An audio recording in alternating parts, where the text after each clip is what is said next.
C'est bientôt la rentrée des classes. Es-tu prêt pour aller à l'école?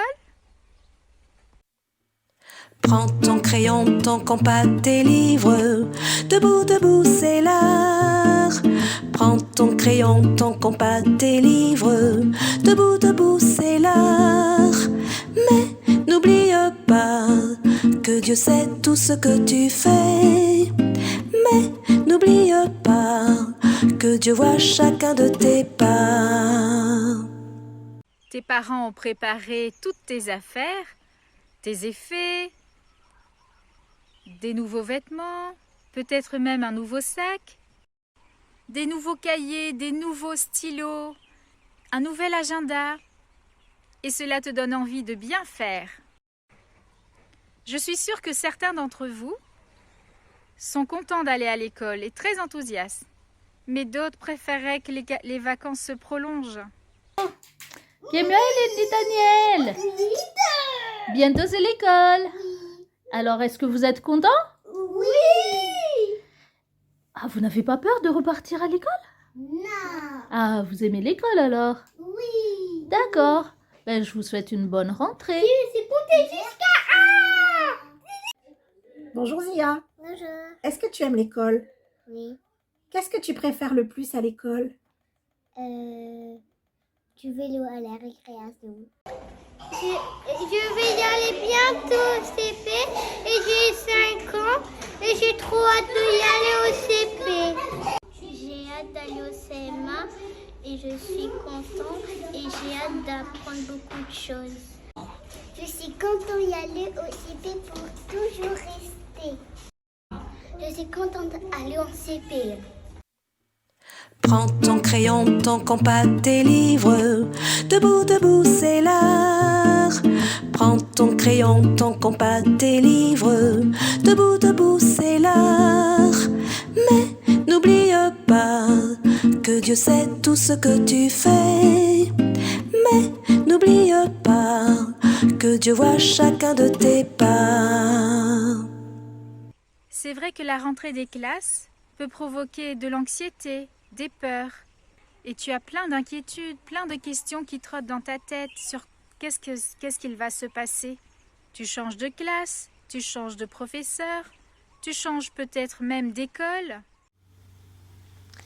Est-ce que je vais avoir des bonnes notes?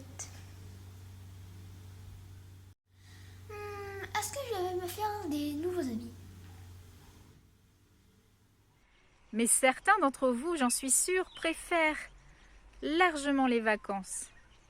Ils n'ont pas du tout envie d'aller à l'école parce qu'il va falloir se réveiller plus tôt. Il va falloir rester plus longtemps assis dans la classe et aussi se concentrer sur le travail. Le peuple d'Israël, après avoir passé beaucoup d'années dans le désert, est à la porte du pays de Canaan. Ils avaient pris des habitudes en restant dans un lieu connu, au pied du mont Sinaï. Et maintenant, il était temps de se rendre dans ce pays inconnu. Pays où habitaient aussi des géants. Ce pays dans lequel coulait le lait et le miel, et où Dieu avait beaucoup de bonnes choses en réserve pour son peuple. Toutefois, les sentiments qui régnaient étaient la crainte, la peur, l'incertitude. Mais j'ai une bonne nouvelle pour vous les enfants. Dieu était avec son peuple et il avait déjà la solution à tous leurs problèmes, leurs craintes et leurs peurs. Souvenez-vous de l'histoire de Jéricho. Comment elle fut prise sans aucune bagarre. Les Israélites devaient juste faire le tour en silence pendant 6 jours. Le 7e jour fut la délivrance. Dieu a combattu pour eux et leur donna de prendre possession du pays promis. Si toi aussi tu as des craintes, n'oublie pas que Dieu est à tes côtés et qu'il ne t'abandonne pas. Il t'aime et prend soin de toi. Dieu pourvoira à tous vos besoins. Philippiens 4, 19. Mais la rentrée des classes, c'est aussi de la joie dans le cœur et peut-être même de l'excitation. Tu es certainement aussi heureux de revoir les amis qui t'ont manqué pendant toutes ces vacances. Et l'école répond à tes besoins de grandir et de savoir. Tu es pressé peut-être de retourner en classe parce que tu as l'esprit vif et curieux et que tu as soif d'apprendre, que tu as besoin de grandir et de découvrir encore de nouvelles choses. Moi, ma matière préférée, c'est les maths. Et ensuite, dans la classe, qu'est-ce que tu préfères faire? De pas d'abonner. C'est tout? Oui. Et des écritures aussi? Oui. Ah, c'est bien. Et est-ce que tu aimes aussi les histoires? Ah oui, à l'église, oui. Et aussi à l'école.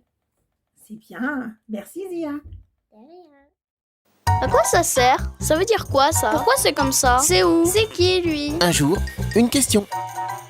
À quoi ça sert le cerveau? Le cerveau est un organe indispensable au fonctionnement du corps. Protégé dans la boîte crânienne, comme une noix dans sa coquille, il dirige toutes les actions de la vie. C'est grâce au cerveau que tu peux respirer, bouger, manger, mais aussi ressentir des émotions, avoir des souvenirs ou rêver. Comment le cerveau fonctionne-t-il? Le cerveau, c'est un super ordinateur connecté 24 heures sur 24 avec le reste de ton corps. Il reçoit en permanence des informations qui proviennent de ta peau, tes yeux ou tes oreilles, qui lui sont transmises par des milliards de neurones, des cellules qui communiquent entre elles par des signaux électriques. Ces signaux circulent dans le corps à travers des sortes de câbles, tes nerfs. Puis ils passent par ta moelle épinière, dans ta colonne vertébrale, et vont jusqu'à ton cerveau. C'est le système nerveux. Chaque information transmise au cerveau est ensuite traitée dans une zone différente. Si tu goûtes un piment ultra piquant, un signal est envoyé vers le cortex gustatif. Cette partie du cerveau analyse l'information et la transmet dans la zone dédiée à la prise de décision.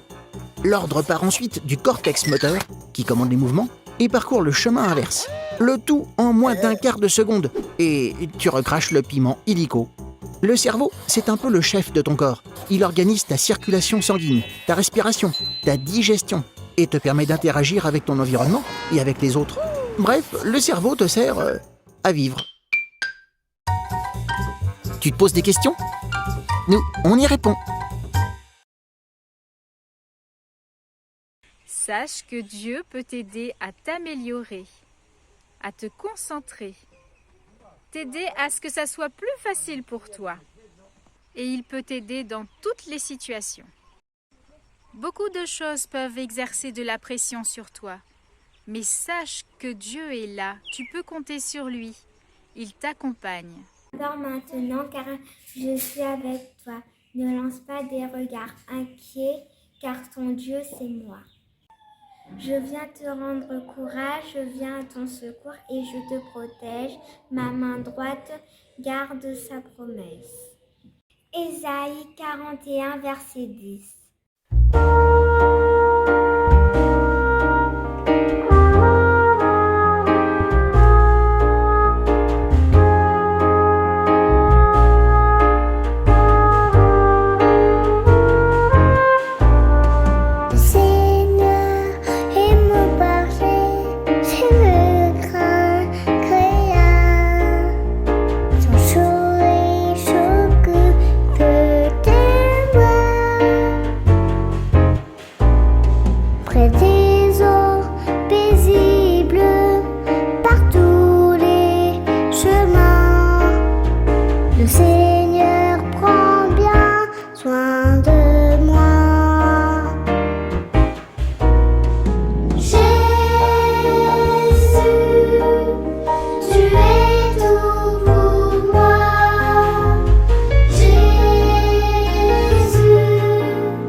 Je vis dans sa présence, c'est là ma maison. Le Seigneur prend bien soin de moi. Le Seigneur est mon berger, je le crains très bien. Il s'occupe du prend soin de moi. Prêcheuse eaux paisibles par tous les chemins. Le Seigneur prend bien soin de moi. Le Seigneur prend bien soin de moi.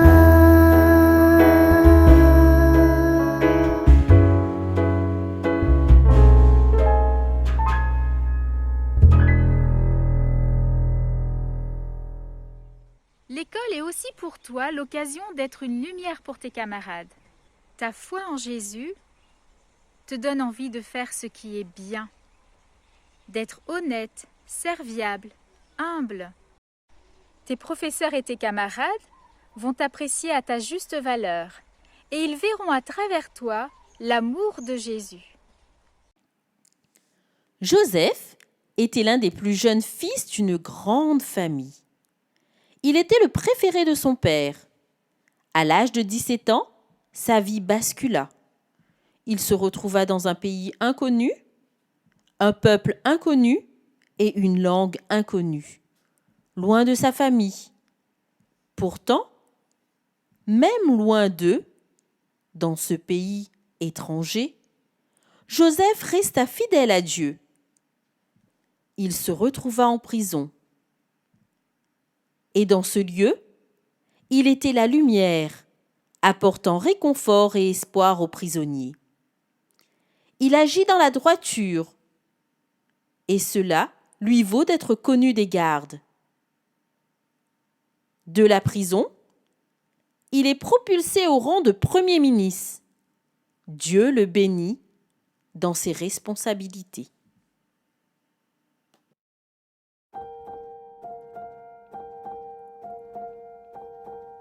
Bonjour. Pour cette activité, il te faut 3 ou 4 rouleaux de papier de différentes longueurs et de différentes largeurs. Si tu veux, tu peux les couper. Il te faut de la colle, des ciseaux, un pinceau, un crayon noir, de la peinture et un morceau de carton. Alors d'abord, tu vas peindre tes rouleaux avec la couleur que tu préfères.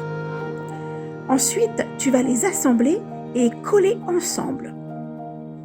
Une fois que tu auras fait cela, tous tes rouleaux vont former un bloc. Tu vas poser ce bloc sur le bout de carton et tu vas tracer le contour du bloc avec ton crayon noir sur le carton. Maintenant, il te reste à découper le carton. Donc tu découpes le contour avec ton ciseau. Tu colles maintenant le bloc sur ton carton. Mets de la colle généreusement et appuie longtemps pour que ça prenne bien. Ensuite, avec un pinceau, applique de la colle transparente partout sur ton bloc. Cela va donner une brillance à ta peinture et cela va renforcer tes éléments qui seront collés entre eux. Voilà, ton pot à crayon est terminé. Il te reste à le décorer avec des gommettes ou alors avec ce que tu veux. Moi, j'ai trouvé des bouts de dentelle dorée et je vais les coller au pistolet sur le haut de chaque rouleau. Et voilà, tu peux ranger maintenant tes crayons, tes feutres, tes pinceaux et tout ce que tu voudras. Amuse-toi bien, bonne activité!